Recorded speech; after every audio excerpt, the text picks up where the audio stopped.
Hello, thank you for watching this YouTube video, and if you are interested, today I'm going to be showing you how to create one of these bad boys. This is called a longboard, and mine is a baboon longboard, and so watch on if you want to know how to make one.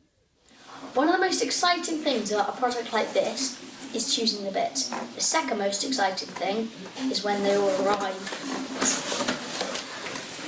Now I ordered these off Skate Hut, and I love these solid yellow penny wheels.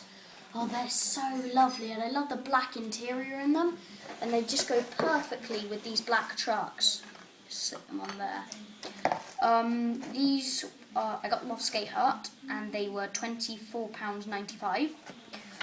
These are a pair of 7-inch black trucks, which were £24.95 again. Actually no, these were £25.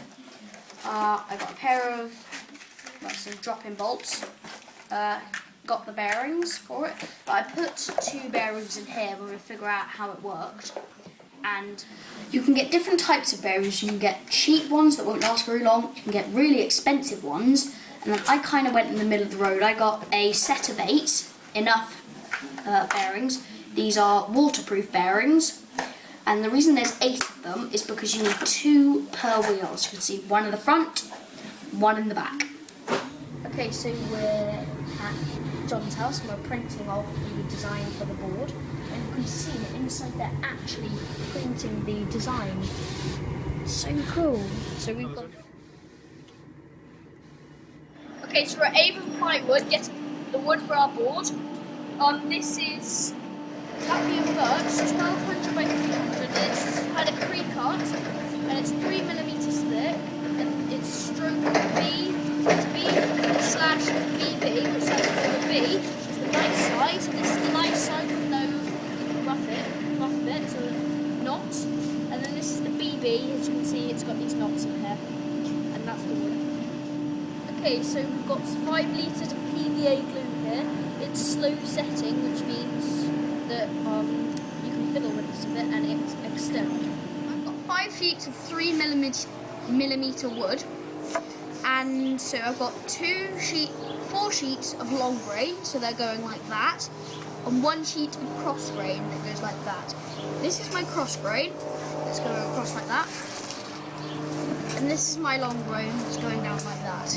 One of my long grains. Just a little tip for you, the cross grain should always go in the middle so the fibres will lock together with it.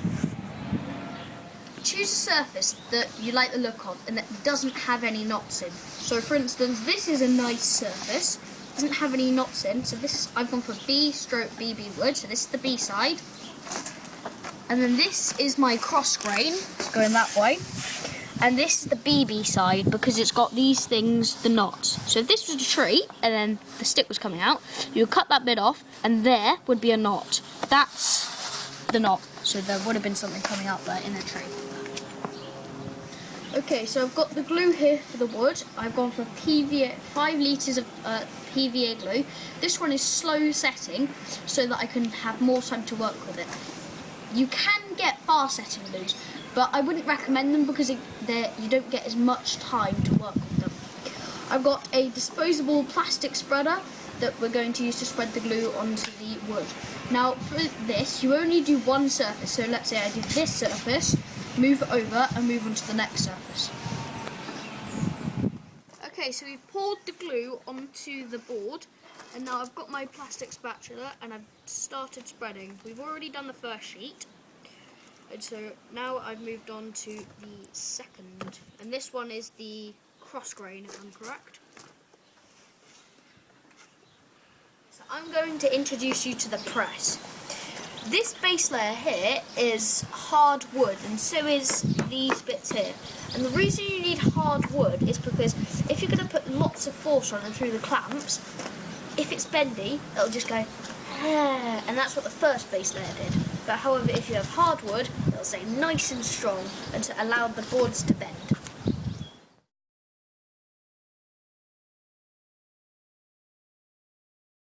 Okay, so I'm cutting the wood for the press for the board, and the way I'm cutting is I've lined the saw up, I've got my finger in the groove here, elbow straight in line with the saw, and then you move it down. If it gets stuck, you put it lightly back up, and then down again.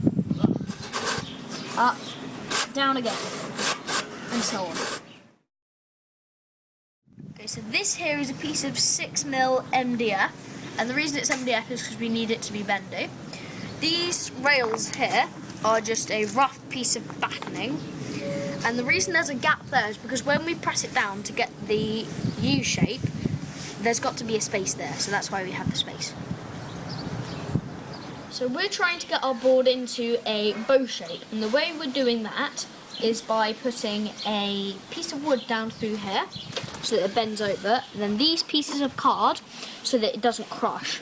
And the reason we're making it into a bow shape is because if you're standing on the board and it's flat, it's going to sag down into a U, which you don't want.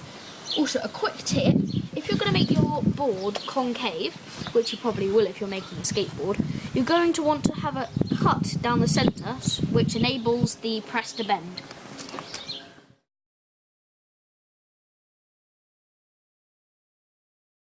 I'm going to show you what it looks like after it's been in the press for over 24 hours.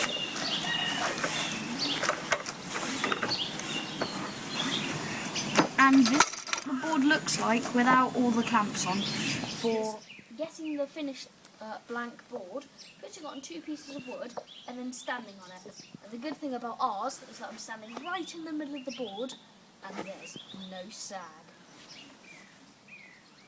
Okay, so the board's out of the press. We've drawn the shape we want, the pintail shape, and we put tape over it to reduce the amount of splintering. We've clamped both ends, and we've got the jigsaw and we're going to cut it out. Tip, always wear gloves when you're cutting.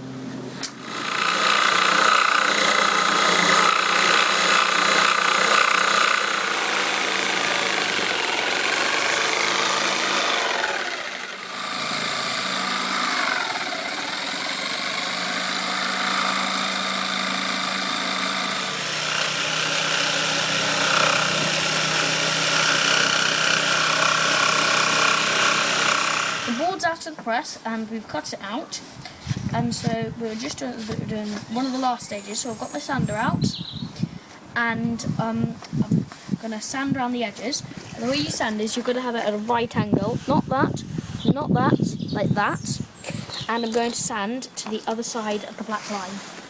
So here goes.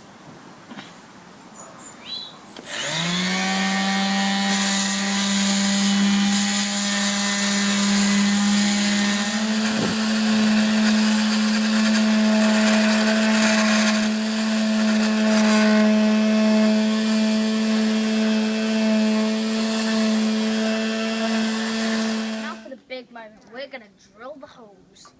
So we place the drill into the hole, and there's a circle up here with a bubble, and if that bubble has to be in the centre of the circle. So I think that's in the centre now, so we can just gently go through until it goes. So when you pull a drill out, you need to apply pressure to it by going and then applying, and you're pulling it out. Okay, so we've turned the board over, and as you can see, we've got these gnarly bits here, and the same around here. But then we've got something here called a countersink. So you put it on, and you drill it into the holes, and still got to make sure the bubble's in the right circle. And then this is one that I did earlier, and it should turn out like that. Okay, so we've added the trucks on just to see that they fit, and we're going to take them off before we apply the stain, and we've also just to see if the holes are big enough. Okay, so I've got the paint, and I'm just spreading it across the bottom of my board. So the design is, because it's the Baboon Longboard company, I've decided to make it a red bottom. So I'm painting the bottom orange, and we've got that stripe of masking tape there, so that when we take it off, it's got a nice, you can still see this wood colour, and then this all will be green. Cool. Okay, so we've got the finished longboard with the grip tape on the underside, And we've got some cool vinyl stickers here. And I've created the Baboon Longboard brand. And this is going to be my signature board, which is why I've also got my name sticker. And so this Baboon Longboard sticker is going to go across the board like that. And my signature is going to go down here on the orange bit there. I'm just super psyched that the whole thing's going to be finished in like 10 seconds. I'm so excited!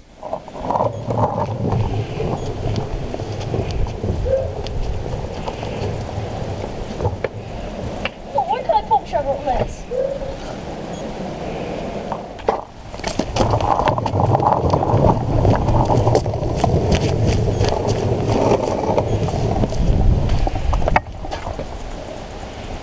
Presenting the first ever Baboon Longboard! And that's a wrap, folks!